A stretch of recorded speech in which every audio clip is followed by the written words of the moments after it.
नमस्कार। टीवी9 के Delhi NCR channel के सभी दर्शकों का मैं राज ज्योतिषी पंडित मुकेश शास्त्री हार्दिक अभिनंदन करता हूं, स्वागत करता हूं। भगवान श्री हरि का, माँ लक्ष्मी का, माँ बगलामुखी का आशीर्वाद और कृपा दृष्टि आप सभी पर बनी रहे, आप सभी का कल्याण हो।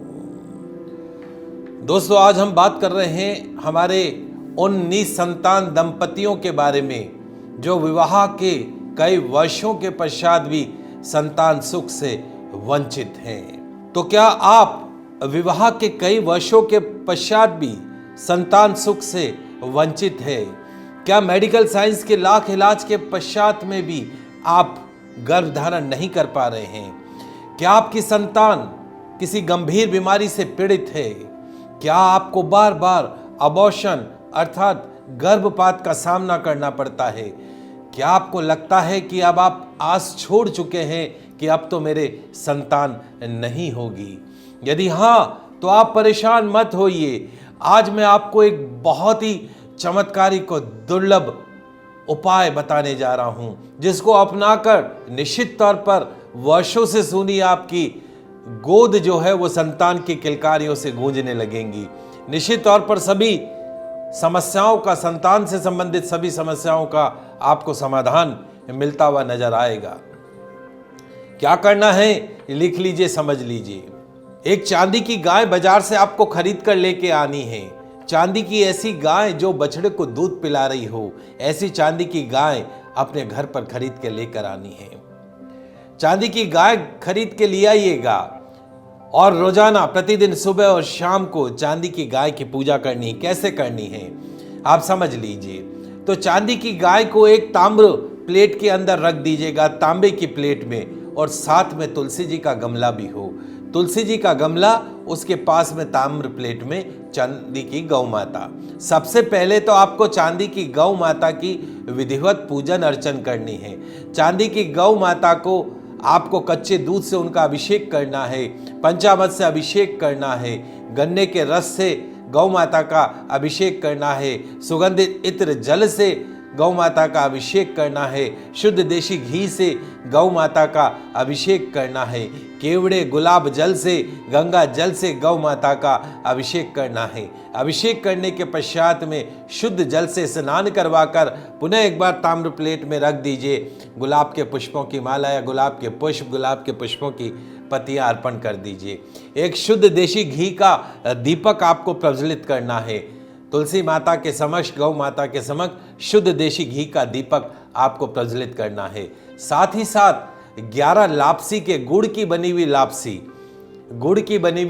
के 11 लड्डू बना लीजिएगा। वो भी आपको भोग के अंदर तुलसी जी के पास में और गौ माता के पास में आपको अर्पण करना है। तुलसी जी का दीपक होगा और उसके साथ में 11 लड्डू होंगे, गुड़ से बने लापसी के लड्डू होंगे, और तुलसी का क्यारा होगा और वह उसके पास में ही गौ माता को विराजमान करना है। पुष्पमाला अर्पण करनी है, भोग अर्पण करना है। अब आपको संतान सुख की कामना करते हुए तुलसी और गौ माता की 108 परिक्रमा करनी है। मंत्र मैं बाद में भी बताऊंगा, एक बार और आपको बता देता हूं, पहले बता देता हूं। ओम सुरभ्यै नमः, ओम सुरभ्यै नमः, ओम सुरभ्यै नमः, ओम सुरभ्यै नमः। इस मंत्र का जाप करते हुए तुलसी माता की और गौ माता की आपको परिक्रमा करनी है। कम से कम 108 परिक्रमा करनी है। प्रातःकाल भी ये करना है और संध्या समय में भी ये करना है, इस प्रार्थना के साथ में कि हे गौ माता, जिस तरीके से आप अपनी संतान को लाड लड़ा रही हैं, दूध पिला रही हैं, ठीक उसी तरह का सौभाग्य आप मुझे भी प्रदान करें। तो ऐसी प्रार्थना करते हुए आपको तुलसी माता की, गौ माता की परिक्रमा करनी है। यदि कहीं पास में गौशाला हो और वहां पर आप चले जाएं और वहां पर दूध पिलाते समय जब गौ माता अपने बछड़े को दूध पिला रही हो, बछड़ी को दूध पिला रही हो, उस वक्त अगर आप परिक्रमा करें तो उसका विशेष फल प्राप्त होता है। जीवित गौ माता की परिक्रमा करते हुए ये प्रार्थना करें कि हे गौ माता, जैसे आप अपनी संतान को लाड़ लड़ा रही हैं, दूध पिला रही हैं, ठीक उसी तरीके से मुझे भी ये सौभाग्य प्रदान करें। और यदि जीवित गौ माता उपलब्ध नहीं हो बड़े बड़े शहरों के अंदर, तो आप अपने घर में रह के चांदी की गाय की भी परिक्रमा कर सकते हैं, लेकिन तुलसी जी का क्यारा साथ में रखकर। तो 108 आपको परिक्रमा करनी है। मंत्र जो रहेगा ओम सुरभ्यै नमः, ओम सुरभ्यै नमः, ओम सुरभ्यै नमः, ओम सुरभ्यै नमः, और साथ साथ में गौ माता से पूर्ण संतान सुख प्राप्त करने की कामना करनी है। पूजा के पश्चात में तुलसी जी की आरती करेंगे, गौ माता की आरती करेंगे। अब जो 11 लापसी के जो लड्डू हैं, वो 11 लापसी के लड्डू आपको पास में कहीं पे भी गौ माता उपलब्ध हो, वहां ले जाकर वो 11 लापसी के लड्डू जो हैं वो गौ माता को अर्पण कर देने हैं। गौ माता को वो 11 लापसी के लड्डू खिला देने हैं। और गौ माता की चरणों की रज अर्थात उनके चरणों की मिट्टी थोड़ी सी ले आइए, उसका टीका लगाइए। 40 दिन ये उपाय कीजिएगा, पीरियड्स के दिन को छोड़ के।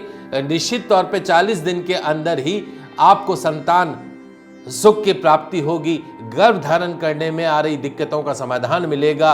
और इसी अति चमत्कारिक, अति दुर्लभ मंत्र और प्रयोग से निश्चित तौर पर वर्षों से सुनी आपकी जो गोद है वो संतान की किलकारियों से गूंजने लगेगी।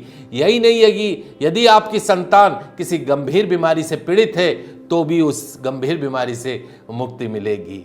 आशा करते हैं कि आप सभी इस उपाय का लाभ उठाएंगे। आने वाले एपिसोडों में और भी बात करेंगे। तब तक मुझे दीजिए इजाजत। खुश रहिए, अपना ख्याल रखिए। जय श्री कृष्णा, जय माता की, जय श्री हरि।